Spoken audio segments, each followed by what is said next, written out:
oxtail, which has been marinated overnight for about a day. So about, some people do it less time, but I do it 24 hours minimum. And then right here, you got your pot. You got to obviously turn that on. So you can start it out high and then decrease the heat later. But you don't want to put too much olive oil, just enough to coat the bottom of the pan, because the thing about it is the fat of these oxtails is going to turn into its own lubricant.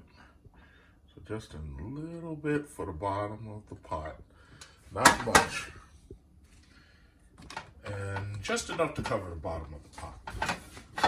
And then as it gets hot, what we're gonna do is we're gonna braise or sear, whatever the word is, we're gonna do that to these oxtails until we get them nice and pre-cooked. And then after we pre-cook them, then we're going to put in the rest of the marinade. But we're gonna cook the oxtail separately without the marinade. So once this gets nice and hot, then what we're gonna do is we're just gonna give them a light cooking. You'll see. Okay, so now that that's gotten a little warm and hot and it's ready to start cooking, what we're gonna do is we're just gonna turn down the heat. Yeah, we can turn it down to about 7. This is an electric cooking oven, so people who use fire, they may not have to turn it down as much, or they may have to turn it down more. So this is one chunk of oxtail right here. So as you can see, it's been cut pretty well. It's got a little bit of fat there, but that fat is going to basically end up liquefying, because fat is mostly water. So what we're going to do is we're going to cook these. You turn it down lower this way, because you don't want to burn your oxtail. So you want to cook it, even if it's going to be a long time cooking, you want to cook it low.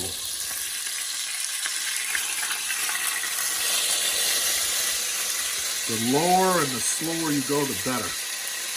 That causes the meat to fall off the bone. So we'll cook it on the long end first in order to work on that fat real slow. We'll get the big pieces first. Just move that thyme out of the way. Get those big pieces, those big chunks.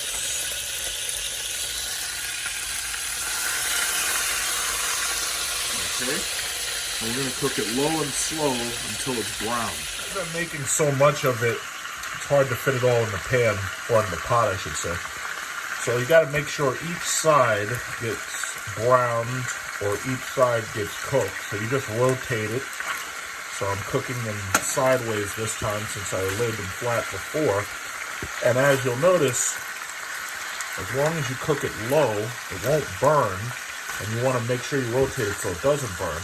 But that fat gives you a lot of cushion for the cooking, because the fat itself is made mostly of water, so the fat actually helps you to add to your stock. So basically, it's like, you can see, first of all, this is a slow cooker, but I don't really use electric slow cooker.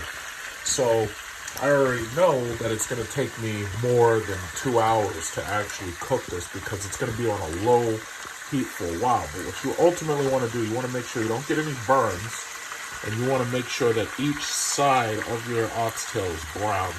You want to get rid of the blood, obviously. You don't want to see any blood in there.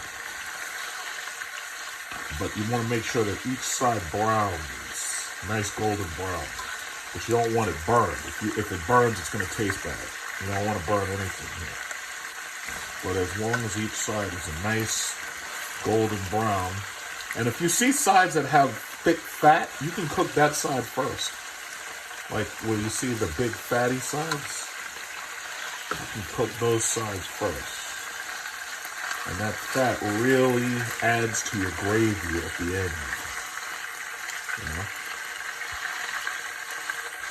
So many minutes later, I have thoroughly cooked and browned the sides of this oxtail. Now you do see a little bit of blood there, so I'm going to let that one cook just a little bit longer. So yeah, it's good to check it. Some people use a thermometer to check it. I just check it visually. You make sure you've gotten as much of the blood, and you make sure it's been cooked as thoroughly as possible.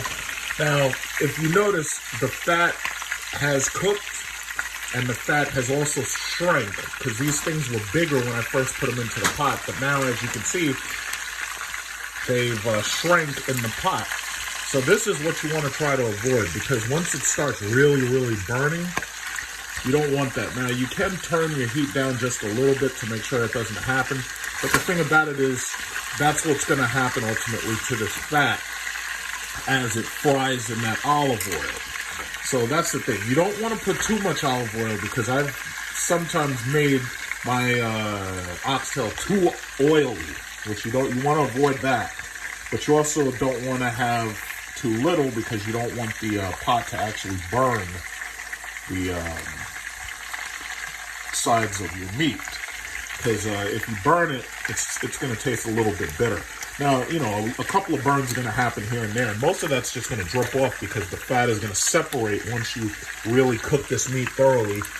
But you want to just do your best to keep turning and make sure that you cook it as thoroughly as possible without burning. So my frying phase is over. So now I want to get to the stewing phase. So what you're going to do, you're going to take your marinade. This is all my marinade. As you can see, it's my peppers, my thyme. I had hybrid peppers. I had thyme, ginger, garlic. I had, what was it? I had a little bit of browning sauce in there, soy sauce, Worcestershire sauce. And what you're going to do is you're going to take your entire marinade and you're simply going to pour it right into your oxtail. So those are all my herbs and spices, right? So that changes the temperature, obviously. But then what you're going to want to do is, because you can't stew it like this for a long period of time, you take your water here. So it's just a big cup of water. Now keep in mind, we're going to be stewing this for like 2 hours, because we're going to basically make sure the meat falls off the bone.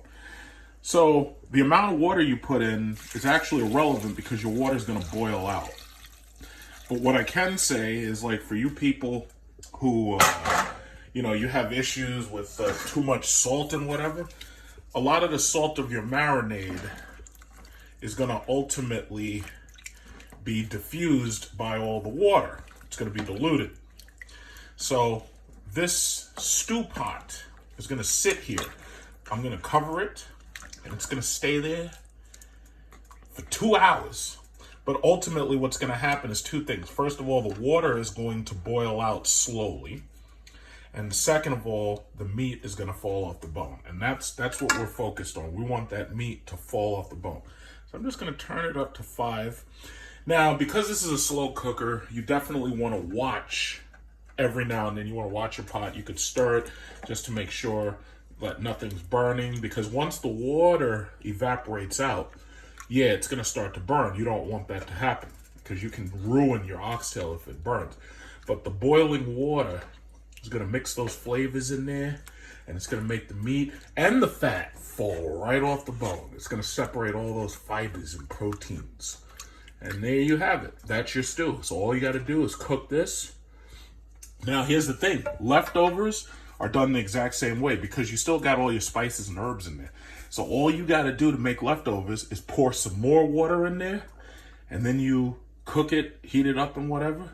And then you just serve it however you like it. Some people like it as a soupy oxtail. Some people like it dry oxtail, and they want to put broad beans in there. They want to put Scotch bonnet pepper. I'm not doing all that. I'm just cooking the actual meat itself. So in order to avoid making it taste too salty or too spicy, you can change the amount of peppers you use. But I like peppers, so I let it be nice and spicy. But it's very easy. This is a very, very easy thing to make. Cooking beef is actually very, very simple.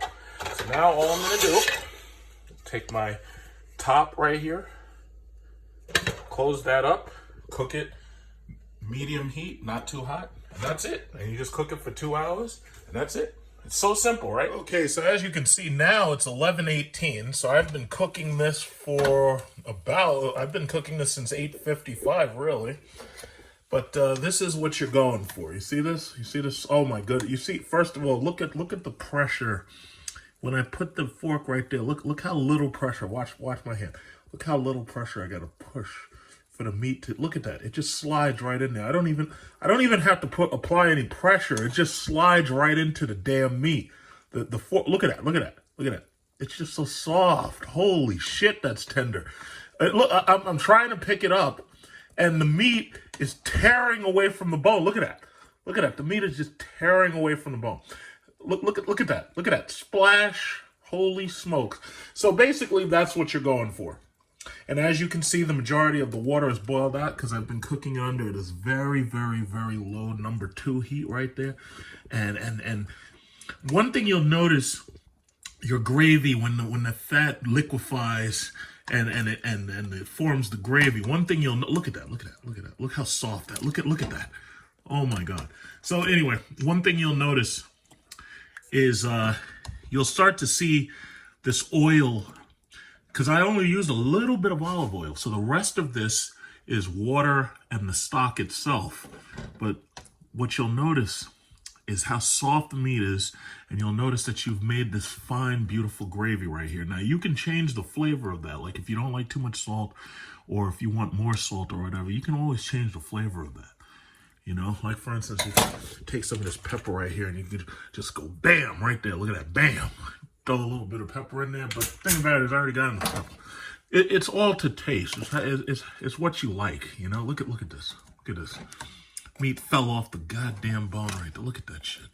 Okay, so basically that's it for today. This slow cooker recipe is just making me drool all over.